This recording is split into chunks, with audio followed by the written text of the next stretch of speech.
That was John Legend and Luda.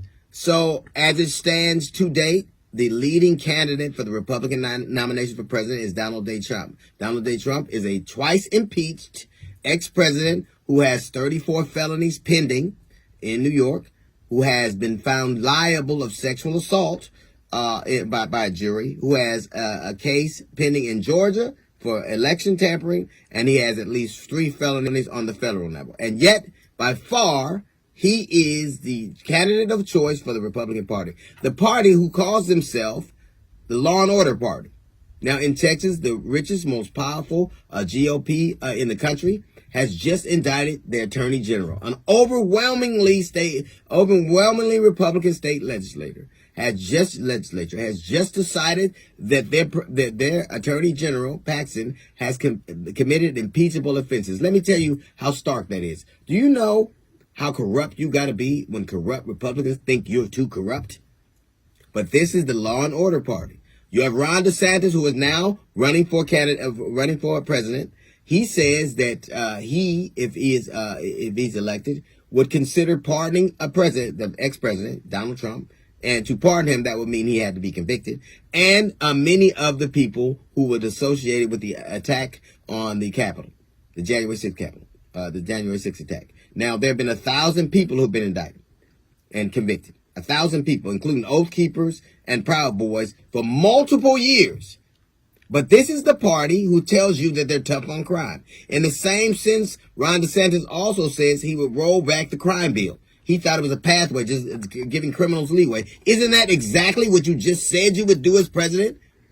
You would give a man who's convicted of multiple felonies, a man who tried to overthrow the government and his cohorts, you would give them cover. You would pardon them, but you would roll back the crime bill.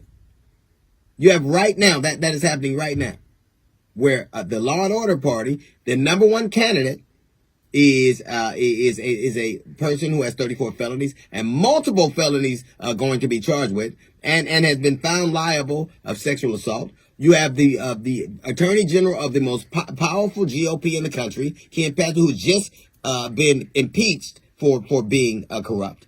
And now you have a candidate for president saying that he will not only consider pardoning a convicted president, ex-president, but the people who helped him try to overthrow the government, but that he also wants to roll back the crime bill. It is clear that the Republican Party sees crime as only belonging to black and brown people. That you can't be a criminal if you're not black and brown. If already right now you are talking about pardoning people but rolling back the crime bill, that tells you what you think. That these people who tried to overthrow the government aren't criminals, but these people are. So the Republican Party has decided that if your neck is red, your collar can be white. But if your skin is brown, then you are a criminal. Crime is crime, and crime is up all across the country.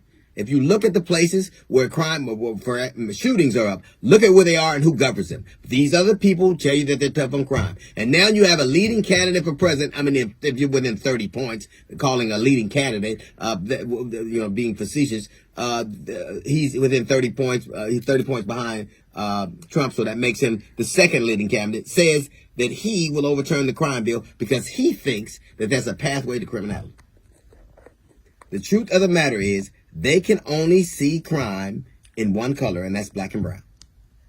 I don't care how many times you try to overthrow the government. I don't care how many times you bribe somebody, how many times you sexually assaulted somebody. That's fine, but these people are different. If we're going to have a nation of laws, then it should all be one thing. If crime is crime, then it's the same thing. It is okay for justice to be blind, but it's most certainly not okay for the people who administer it to be. That's a little note from the GED section. We got the Jazz Report coming up in 15 minutes. It's the D.L. Hughley Show.